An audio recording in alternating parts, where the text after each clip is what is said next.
Cette nuit-là a brûlé dans ma mémoire comme un feu secret et délicieux. Bonjour, je m'appelle Camille, j'ai 32 ans.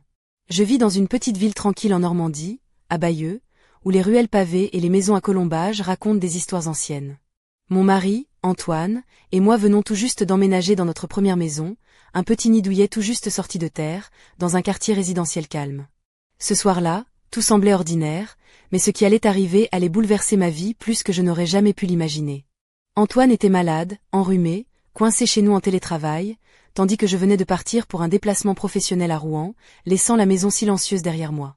Pourtant, cette tranquillité allait bientôt se transformer en un tourbillon inattendu. Ce que je ne savais pas encore, c'est que ce soir-là, sa mère, Hélène, allait passer nous voir. Une femme incroyable, presque mythique dans sa façon d'être, à 49 ans, elle dégageait une énergie et une beauté qui floutaient le temps. Elle était la reine incontestée de notre famille, une présence imposante à la fois douce et captivante. Elle avait ce charme fou, avec ses cheveux châtains foncés toujours soigneusement ondulés, un éclat vert dans les yeux qui pouvait faire tomber n'importe qui, et ce sourire chaleureux, ponctué de fossettes, qui vous faisait fondre comme du beurre sur une crêpe chaude. Elle portait toujours des tenues simples mais élégantes, parfois un tailleur ajusté, parfois une robe légère qui mettait en valeur ses courbes généreuses, ses hanches qui ondulaient doucement lorsqu'elle marchait, rappelant les vagues paisibles de la Manche. Ce soir-là, alors que la pluie fine tapotait le carreau, elle m'a appelé sur le portable d'Antoine. Sa voix avait ce grain doux, presque espiègle, comme une invitation. Elle m'a dit qu'elle venait chez nous parce que le gaz avait été coupé dans son appartement pour des travaux, qu'elle ne pouvait ni cuisiner ni se doucher, et qu'elle espérait ne pas déranger. J'ai hésité un instant, mais bien sûr, comment refuser? Antoine était seul, malade et un peu perdu sans moi. J'ai imaginé qu'Hélène viendrait juste pour une visite rapide, un peu de réconfort maternel. Quand elle est arrivée, trempée par la pluie, son manteau léger collé à sa peau, un sac rempli de victuailles à la main, j'ai tout de suite senti une atmosphère différente. Elle dégageait une aura presque magnétique, et dans ses gestes simples, enlever son manteau, s'ébrouer, installer ses affaires dans la cuisine, il y avait une grâce sensuelle, un je ne sais quoi qui m'a fait frissonner. Elle s'est mise à cuisiner avec une aisance naturelle, préparant un repas qui embaumait la maison de parfums réconfortants, pommes de terre sautées, salade fraîche, fromage normand et un potage maison. Mais ce qui s'est passé ensuite dépassait toute logique rationnelle. Une soirée ordinaire s'est muée en un secret brûlant, un jeu de regards, de silence complice, et bientôt, un frisson d'interdit a parcouru la pièce. La présence d'Hélène, si proche et pourtant si mystérieuse, a fait basculer mon monde, éveillant en moi des désirs insoupçonnés. Je n'aurais jamais cru qu'une nuit puisse changer à ce point la perception que j'ai d'une femme, d'une relation, et même de ma propre vie. Cette nuit-là n'est pas seulement un souvenir, c'est une cicatrice douce amère, une empreinte indélébile sur mon cœur. Et pourtant, tout cela ne fait que commencer. Il est étrange de repenser à cette soirée, comme si le temps lui-même s'était figé, suspendu à un fil invisible que seule Hélène semblait tenir entre ses doigts. Ce n'était pas simplement une visite de courtoisie, ni un simple repas partagé. C'était l'amorce d'un basculement, une étincelle dans la routine bien huilée de notre vie à Bayeux. Antoine, ce soir-là, était affaibli par la grippe, peinant à s'extirper du lit, enveloppé dans un plaid épais, le teint pâle et le regard fatigué. Il ne s'attendait certainement pas à ce que sa mère débarque ainsi, avec ce sourire éclatant et cette énergie débordante, malgré la pluie et le froid normand. Pourtant, dès qu'elle franchit la porte, la maison sembla se réchauffer, comme si son aura dissipait les nuages gris qui s'accumulaient à l'extérieur. Hélène n'était pas qu'une belle femme. Elle était une force de la nature, une présence imposante qui remplissait l'espace de sa voix douce et ferme à la fois. Son rire résonnait dans le salon, enveloppant tout d'une chaleur inattendue. Elle me parla de ses journées passées à arpenter les rues de Caen, où elle s'était installée après le décès de son mari, un homme dont elle évoquait parfois la mémoire avec une tendresse mêlée de nostalgie. Ce soir, elle avait apporté avec elle un panier garni, un assortiment de produits locaux, du camembert affiné, des pommes croquantes, un pain de campagne encore chaud. Elle s'était mise au fourneau avec une aisance presque magique, transformant la cuisine en un théâtre où chaque geste devenait une danse. Elle préparait un potage de légumes de saison, tandis qu'une poêle siffla doucement en cuisant des pommes de terre à l'huile d'olive. Pendant ce temps, je l'observais, fasciné par la manière dont elle incarnait cette féminité mature, ce mélange de douceur et de puissance. Son sarrau de cuisine épousait ses formes avec élégance, laissant deviner les courbes généreuses de ses hanches, ses bras délicatement bronzés. La lumière tamisée accentuait les reflets cuivrés de ses cheveux, et son parfum subtil, mêlant la lavande à une touche de vanille, flottait dans l'air.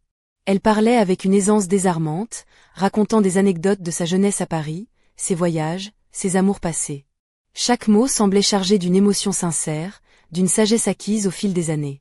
Pourtant, sous cette façade de femme accomplie, je pressentais une mélancolie cachée, un feu intérieur prêt à s'embraser.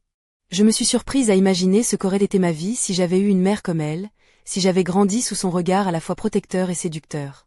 Antoine, quant à lui, restait en retrait, souriant faiblement, absorbé par la chaleur de la maison et la douceur du repas. Mais cette soirée n'allait pas s'arrêter là. Une tension subtile, presque imperceptible, commença à s'immiscer entre nous, comme une musique de fond, une promesse à demi dissimulée. Hélène me lançait des regards furtifs, chargés de complicité, et chaque fois que nos mains se frôlaient, un frisson parcourait mon échine.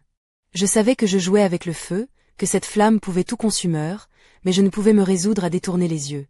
Cette nuit allait révéler des secrets que je n'avais jamais osé imaginer, et je sentais au fond de moi que rien ne serait plus jamais pareil. Le début de cette soirée avait pourtant tout du calme d'une soirée ordinaire en Normandie. La pluie tombait doucement sur les toits en ardoise, le vent faisait bruisser les feuilles des pommiers dans le jardin, et la lumière tamisée de la cuisine baignait la pièce d'une douce chaleur. Mais derrière ce décor paisible, un frisson d'excitation commençait à s'immiscer, annonçant l'irréversible. Hélène avait installé ses affaires dans la cuisine, déposant son sac avec un mélange de nonchalance et de grâce. Elle portait une robe d'un bleu profond, légère et fluide, qui épousait ses formes avec une élégance naturelle. Ses jambes fines, mises en valeur par des bas légèrement transparents, semblaient interminables. Son décolleté révélait juste ce qu'il fallait, suggérant plutôt qu'il ne montrait, alimentant un jeu de regards silencieux que je ne pouvais ignorer. Elle s'affairait à la préparation du dîner, coupant les légumes avec une précision presque hypnotique, tandis que ses gestes étaient empreints d'une sensualité discrète. Le parfum de ses cheveux, mêlant subtilement la pomme et la vanille, flottait autour d'elle, éveillant en moi une sensation nouvelle, une chaleur diffuse qui faisait battre mon cœur plus fort. Je me souviens comment, entre deux éclats de rire et des histoires qu'elle racontait sur sa jeunesse à Paris, ses yeux verts croisaient les miens avec une intensité troublante. Il y avait dans son regard une invitation silencieuse, un éclat de malice qui éveillait en moi des désirs insoupçonnés. Je me surprenais à chercher ses mains, à frôler accidentellement son épaule en passant près d'elle, à prolonger ses contacts furtifs. Antoine, lui, semblait absorbé par sa toux et son plaid, évitant ces échanges, comme s'il percevait sans pouvoir les arrêter un changement subtil dans l'atmosphère. Sa faiblesse physique contrastait avec la vigueur éclatante de sa mère, et je sentais qu'il avait besoin de ce réconfort maternel autant que je pouvais en avoir besoin moi-même. La conversation dérivait parfois vers des sujets légers, parfois vers des confidences plus profondes. Hélène évoquait ses voyages en Bretagne, ses balades sur le littoral, la mer agitée qui lui rappelait ses émotions troubles. Elle parlait de son mari défunt avec une tendresse mêlée de peine, mais aussi d'une force intérieure qui semblait la porter au-delà de la douleur. Je la regardais, fascinée par cette femme qui incarnait à la fois la douceur, la passion et une certaine forme de mystère. Elle n'était pas simplement la mère de mon mari, elle était devenue une présence magnétique, un aimant qui attirait mes pensées et mes sensations. Ce mélange d'admiration et de trouble me déstabilisait, mais me captivait aussi. Puis vint le moment où elle s'approcha pour poser un plat sur la table. Sa main frôla la mienne, et ce contact léger fit naître en moi un frisson électrique. Nos regards se croisèrent, et pour un instant, le temps sembla suspendu. J'entendis mon propre souffle, plus rapide, et un battement sourd résonner dans ma poitrine. Je savais que cette soirée ne serait pas comme les autres. Quelque chose d'indéfinissable flottait dans l'air, un secret à venir, une frontière invisible sur le point d'être franchie. Et moi, malgré tout, je n'avais pas envie de reculer. Au contraire, je voulais plonger dans cet abîme, découvrir ce que cette nuit mystérieuse pouvait m'apporter. Ce que je ne savais pas encore, c'était que cette fascination allait bientôt se transformer en une aventure bien plus intense et inattendue que tout ce que j'avais pu imaginer. Ce soir-là, la maison semblait vibrer d'une énergie nouvelle, presque palpable. Hélène, si rayonnante malgré la fatigue visible sur son visage, avait réussi à insuffler une atmosphère singulière, une sorte de magie discrète qui enveloppait chaque recoin de notre petit appartement normand. Les éclats de rire se mêlaient aux odeurs réconfortantes de la cuisine, et pourtant, derrière cette convivialité apparente, je sentais une tension subtile, un frisson d'anticipation qui me laissait sans voix. Antoine, bien que malade, tentait de participer à la conversation, mais ses yeux fatigués trahissaient son épuisement. Il était assis dans le fauteuil du salon, emballé dans son plaid, si vulnérable et pourtant si familier. Je le regardais un instant, ressentant une pointe de culpabilité de partager ce moment étrange avec sa mère, alors qu'il était si diminué. Mais il semblait aussi apaisé par la présence d'Hélène, comme si son regard maternel lui offrait une protection, une chaleur dont il avait cruellement besoin. Pendant ce temps, Hélène s'était installée dans la cuisine, préparant le repas avec une aisance déconcertante. Son mouvement était fluide, presque hypnotique. Elle coupait les légumes, mélangeait les épices, frémissait les pommes de terre dans la poêle, tout en lançant des anecdotes drôles sur ses mésaventures dans l'ancien appartement sans gaz. Son rire cristallin résonnait, et je sentais mon cœur s'emballer à mesure que je me rapprochais d'elle, attiré par cette aura si particulière. À un moment, alors que je m'approchais pour l'aider, nos mains se frôlèrent à nouveau, cette fois plus longuement. Un frisson intense parcourut mon échine, et je sentis l'air autour de nous se charger d'une électricité presque tangible. Le regard qu'elle posa sur moi était chargé d'une tendresse et d'un désir voilé, un mélange dangereux et envoûtant. Je tentais de masquer mon trouble, mais le silence qui suivit ce contact semblait vouloir dire mille choses. Je sentais le poids de ses yeux vers percer mon âme, comme si elle lisait en moi des pensées que je n'osais pas encore formuler. Ce jeu de regards silencieux, de gestes anodins devenus complices, dessinait entre nous une frontière invisible, fragile mais pleine de promesses. Puis vint le moment où elle posa une main légère sur mon épaule, un contact doux mais ferme qui fit battre mon cœur à tout rompre. Sa voix, basse et caressante, murmura à mon oreille. « Camille, parfois, il faut savoir écouter ce que le cœur murmure, même quand la raison s'y oppose. » Je restai figé, incapable de répondre. Les mots semblaient suspendus dans l'air, lourds de signification cachée. Était-ce un avertissement? Une invitation? Je ne savais plus. Tout ce que je ressentais, c'était cette montée irrésistible d'émotions contraires. La peur de trahir, la tentation de céder, l'excitation de l'interdit. Antoine, toujours dans son fauteuil, ne semblait pas percevoir ce délicat ballet silencieux qui se jouait sous son toit. Il toussa légèrement, ramenant l'attention vers lui, et rompant ce moment d'intimité naissante. Je pris une profonde inspiration, essayant de rassembler mes pensées, de me convaincre que tout ceci n'était qu'un simple malentendu, une illusion née de la fatigue et de la solitude. Mais au fond de moi, je savais que la nuit avait déjà pris un tournant irréversible, et que ce premier frôlement n'était que le prélude d'une histoire qui allait bouleverser ma vie. Ainsi, entre les éclats de voix, les parfums de cuisine et les ombres dansantes des lampes, la soirée avançait, laissant présager des révélations et des émotions que je n'aurais jamais pu imaginer. La nuit avançait à pas feutrés, et la lueur douce des lampes éclairait notre salon d'une lumière chaleureuse, presque intime. Antoine, bien que toujours enveloppé dans son plaid, avait retrouvé un peu d'énergie, et s'était installé près de la table pour goûter au repas préparé par sa mère. Le parfum fumant du potage et des pommes de terre sautées emplissait la pièce, mêlé à celui plus subtil du parfum d'Hélène, qui flottait encore dans l'air. Je me tenais un peu en retrait, incapable de détacher mon regard d'elle. Chaque geste, chaque sourire qu'elle esquissait, semblait chargé d'une signification cachée, d'une invitation à découvrir un monde secret. Son regard, profond et intense, croisait parfois le mien avec une insistance troublante, et je sentais mes pensées s'égarer dans un labyrinthe de désirs et d'interdits. Au fil du repas, les conversations s'étaient faites plus légères, ponctuées de rires sincères et de souvenirs partagés. Hélène racontait des anecdotes de sa jeunesse parisienne, évoquant ses soirées dans les clubs où elle dansait jusqu'à l'aube, sa voix se teintant parfois d'une nostalgie douce amère. Antoine écoutait, captivé, même si sa fatigue était encore visible. Puis, soudain, un silence s'installa, lourd de non-dits. Hélène posa sa fourchette et se pencha légèrement vers moi, ses yeux brillant d'un éclat mystérieux. D'une voix douce, presque un murmure, elle me dit « Camille, ce soir, je veux que tu te sentes chez toi, que tu oublies les règles et que tu laisses parler ton cœur. » Je restai figé, mon souffle se coupant un instant. Était-ce une invitation? Un avertissement? Mon regard chercha celui d'Antoine, mais il était occupé à déguster le fromage, inconscient du tourbillon qui s'installait doucement autour de nous. Hélène se leva alors, s'approcha de moi avec une élégance naturelle, ses mains fines effleurant doucement mes épaules. La chaleur de son toucher me traversa comme une décharge électrique, réveillant en moi des sensations enfouies. Son parfum, mêlant la fleur d'oranger et une pointe de musc, enveloppait mon esprit, brouillant mes pensées. Elle murmura à mon oreille, sa voix rauque et sensuelle. Parfois, les liens familiaux cachent des secrets que seule la nuit peut révéler. Je ne savais plus où me mettre, mon corps réagissait sans que mon esprit puisse tout contrôler. Ce frisson d'interdit, ce mélange d'attirance et de culpabilité, me plongeait dans un état de confusion délicieuse et troublante. Antoine, absorbé par son repas, ne semblait pas percevoir ce qui se passait autour de lui. Mais pour moi, le temps s'était arrêté, suspendu à ce moment où tout pouvait basculer. Je sentis alors la main d'Hélène glisser lentement le long de mon bras, remontant jusqu'à ma nuque, caressant ma peau avec une douceur infinie. Son regard capturait le mien, brillant d'une intensité presque hypnotique. C'est à cet instant précis que le dilemme s'imposa à moi. Céder à cette tentation irrésistible ou fuir, protéger mon couple, préserver ce fragile équilibre qui commençait à vaciller. Mais le désir, puissant et insidieux, s'était déjà emparé de mon être. Et ce que je croyais être une simple visite allait bientôt devenir le théâtre d'une passion interdite, secrète et brûlante, qui allait marquer à jamais ma vie. Je n'aurais jamais imaginé que cette soirée calme et banale se transformerait en une épreuve si intense, si bouleversante. Assise là, face à Hélène, je ressentais un mélange confus d'émotions qui tourbillonnaient en moi. La surprise, la culpabilité, mais surtout une fascination irrésistible. Comment avais-je pu, en si peu de temps, être aussi troublée par la femme de mon beau-père, cette présence qui jusque-là m'avait toujours semblé distante, presque inaccessible.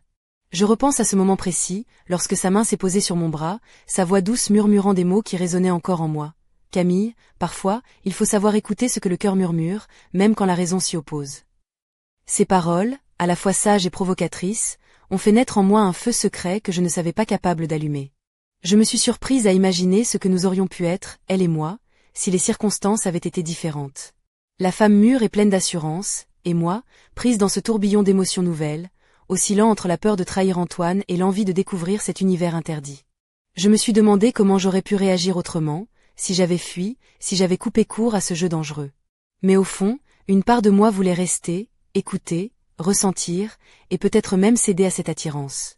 Ce dilemme m'a hanté toute la soirée, et même après, lorsque les lumières se sont éteintes et que le silence s'est installé dans la maison. Je me suis demandé comment Antoine aurait réagi s'il avait su. Aurait-il compris? Aurait-il été blessé? Ou peut-être, d'une manière étrange, aurait-il accepté cette part cachée de notre relation, silencieuse et secrète? Je ne voulais ni le blesser ni perdre sa confiance, mais cette tension qui montait en moi était trop forte pour être ignorée. Je me suis aussi demandé comment Hélène percevait tout cela. Était-ce pour elle un simple jeu, une distraction passagère, ou y avait-il dans ses gestes et ses regards une sincérité profonde, un désir réel de se connecter, d'explorer cette intimité interdite? Ce qui me frappe le plus, c'est à quel point cette nuit a changé ma perception des relations humaines, des frontières qu'on se fixe, souvent sans raison. Elle m'a ouvert les yeux sur la complexité des sentiments, sur la fragilité des certitudes, et surtout sur la puissance du désir, capable de bouleverser les règles les plus strictes. Je me suis surprise à rêver, à imaginer des scénarios où cette histoire aurait pu prendre un autre chemin, plus doux ou plus douloureux. Mais la réalité, elle, restait là, palpable, avec ce poids de secrets et de non-dits qui allait marquer notre quotidien. Je me suis demandé comment nous aurions pu éviter ce piège, ou si, au contraire, c'était une étape nécessaire, un passage obligé pour grandir, pour comprendre, pour apprendre à aimer autrement. Et surtout, je me suis demandé ce qui allait se passer ensuite, quelles décisions allaient être prises, quelles conséquences cette nuit aurait sur notre famille, sur notre mariage, sur moi-même. Cette soirée, si simple en apparence, était devenue un tournant, une blessure douce amère dans mon cœur, une histoire à la fois secrète et brûlante, qui allait me hanter longtemps. Mais je savais, au fond de moi, que cette histoire ne faisait que commencer. À peine avais-je commencé à digérer le tumulte de cette soirée que la réalité a pris un tournant encore plus inattendu, presque irréel. Alors que je tentais de calmer les battements désordonnés de mon cœur, un bruit insolite venant du couloir attira mon attention. Je me levai discrètement, hésitante, et jetai un coup d'œil vers la porte entr'ouverte de la salle de bain. La lumière tamisée laissait deviner une silhouette féminine derrière le rideau de douche semi-transparent. L'eau coulait doucement, et un murmure s'échappait, une chanson ancienne, un air des années 80, fredonnait avec une douceur presque hypnotique. C'était Hélène. Sa voix, à la fois chaude et sensuelle, emplissait l'espace, et mon esprit se mit à vagabonder. Je sentis une poussée d'audace irrésistible, ce mélange étrange d'excitation et de curiosité qui me fit avancer lentement vers la porte entr'ouverte. Le cœur battant la chamade, je réalisai que la porte n'était pas verrouillée, chose inhabituelle chez elle, qui d'habitude veillait à préserver son intimité avec rigueur. Je restai là, immobile, à écouter le doux clapotis de l'eau et la mélodie de sa voix, tandis que mon esprit s'emballait, tissant 1000 scénarios interdits. Était-ce un simple oubli, ou un appel silencieux à franchir cette distance entre nous? Le mystère s'épaississait, et je sentais une tension presque palpable dans l'air, comme si l'espace tout entier retenait son souffle. Puis, sans vraiment savoir comment, je poussai légèrement la porte. La vapeur chaude s'échappa, enveloppant la pièce d'un halo flou. J'aperçus son profil, presque éthéré, à travers le rideau de douche translucide. Sa peau nue brillait sous les gouttes d'eau qui coulaient doucement, dessinant des chemins scintillants sur ses épaules et le creux de son dos. Mon souffle se fit court, mon regard captivé par cette image inattendue. Hélène, vulnérable et puissante à la fois, incarnant une féminité mature et assumée, qui contrastait avec l'image maternelle que j'avais toujours eue d'elle. Elle leva la tête, ses yeux verts croisant les miens à travers le voile de vapeur. Un sourire énigmatique éclaira son visage, mêlant complicité et promesse. « Camille » souffla-t-elle, sa voix tremblante d'émotion contenue. Je restais figé, déchiré entre l'envie de reculer et celle de m'approcher, de franchir cette frontière invisible qui nous séparait. Ce moment suspendu, chargé de tension et de désir, semblait défier toutes les règles, tous les codes. Je savais que ce pas franchi pouvait tout changer, bouleverser l'équilibre fragile de notre famille, mais aussi ouvrir la porte à une passion secrète, à une aventure interdite que je n'aurais jamais cru possible. Ce fut le début d'un jeu dangereux, d'un ballet silencieux où chaque regard, chaque geste, chaque souffle devenait une invitation, un défi. Une nuit où les limites entre le réel et l'imaginaire s'effaçaient, laissant place à une intensité bouleversante, un mystère qui allait nous emporter bien plus loin que je ne l'aurais jamais cru. Alors que la vapeur enveloppait encore la pièce, l'atmosphère devint presque irréelle, comme suspendue entre rêve et réalité. Le rideau de douche ondulait doucement sous les gouttes d'eau, dévoilant par intermittence la silhouette d'Hélène, dont les yeux verts brillaient d'une intensité troublante. Son sourire énigmatique semblait promettre des secrets bien gardés, des désirs longtemps enfouis prêts à éclore. Je restais là, figé, incapable de détourner le regard, mon cœur battant à tout rompre. L'espace entre nous semblait se réduire à chaque seconde, comme si une force invisible nous poussait l'une vers l'autre, brisant ces barrières tacites que nous avions toujours respectées. Puis, presque imperceptiblement, elle fit glisser le rideau, s'avançant vers moi avec une lenteur délibérée. Sa peau, encore perlée d'eau, captait la lumière douce du plafonnier, dessinant des reflets d'argent sur ses courbes parfaites.